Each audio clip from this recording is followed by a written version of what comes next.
हनुमान बेनीवाल ने अचानक से क्यों बदला अपना निशाना? क्या पाला बदलने की हो रही है तैयारी?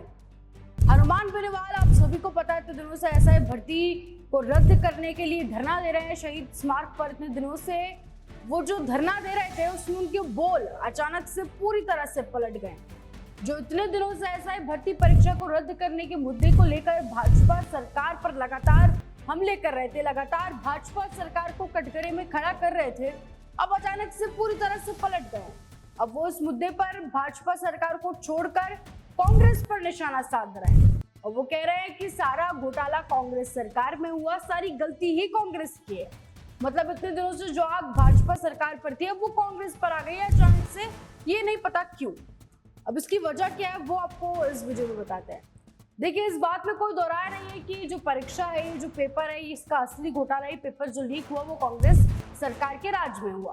लेकिन हनुमान बेनीवाल इतने दिनों से जो धरना दे रहे थे शहीद स्मारक पर, वो वहां से कभी भी कांग्रेस सरकार के खिलाफ, कांग्रेस सरकार पर ज्यादा हमला नहीं बोलते थे, वो भाजपा सरकार के खिलाफ कहते थे।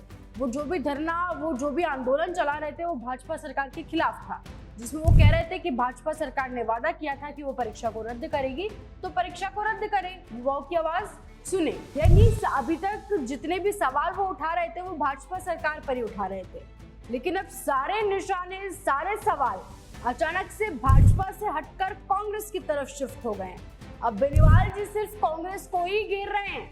कांग्रेस ने युवाओं के साथ धोखा किया, उनकी सरकार में पेपर लीक हुआ और सारी गलती कुल मिलाकर कांग्रेस सरकार की है।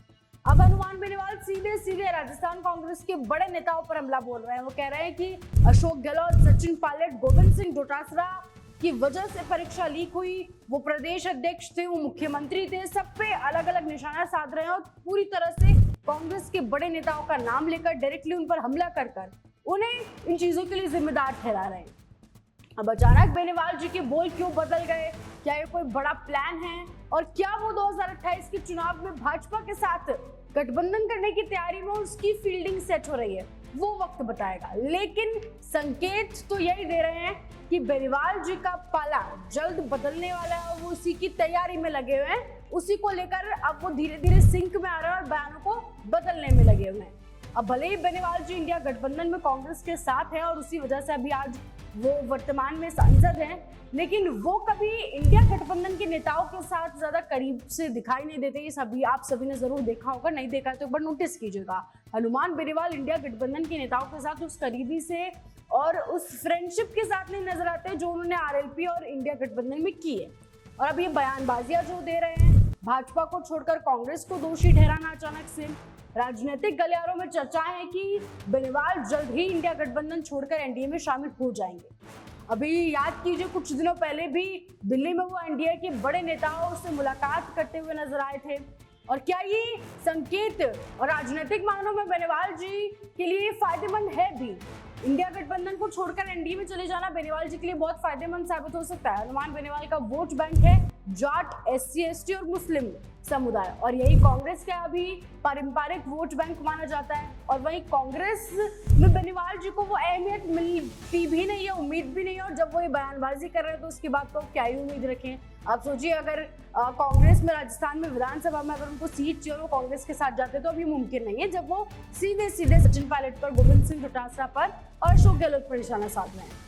अब क्योंकि कांग्रेस पहले से ही अपने जाट वोट बैंक को मजबूत मानती है और अगर बेनीवाल कांग्रेस के साथ रहते हैं तो उन्हें ज्यादा सियासी फायदा शायद ना ही मिले, लेकिन बीजेपी के साथ गठबंधन ये उनके लिए गेम चेंजर साबित हो सकता है। बीजेपी का मजबूत संगठन और संसाधन बेनीवाल को न सिर्फ जाट वोट बैंक को और मजबूत करने में मदद कर सकते हैं, बल्कि एससी, एसटी वोटर्स के लिए भी उनके पक्ष में उनको वो ला सकते हैं।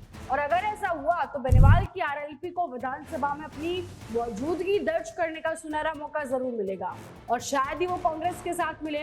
और इन सब के बाद एक छोटी सी चीज जो हम इस वीडियो में शुरू में आपको बताना भूल गए, अभी हाल ही में आप सभी ने देखा आरएलपी के कार्यकर्ताओं और कांग्रेस के कार्यकर्ताओं के बीच में तीखी झड़प हो गई, वो भी सिर्फ एक पोस्टर को लेकर। और उसी के बाद से विवाद जो है गर्माता जा रहा है। हनुमान बेनीवाल, सोचिए, विवाद तो छोटा सा था, एक पोस्टर को लेकर था, लेकिन हनुमान बेनीवाल जिस तरीके से बयानबाजी कर रहे हैं, इसको एक पॉलिटिकल रूप देने की कोशिश कर रहे हैं और इस बयानबाजी को एकदम जो राजस्थान की कोर पॉलिटिक्स है उसमें ले जाने की कोशिश कर रहे हैं। इससे वो ये दर्शाना चाहते हैं कि अब वो कांग्रेस के साथ खुश नहीं है।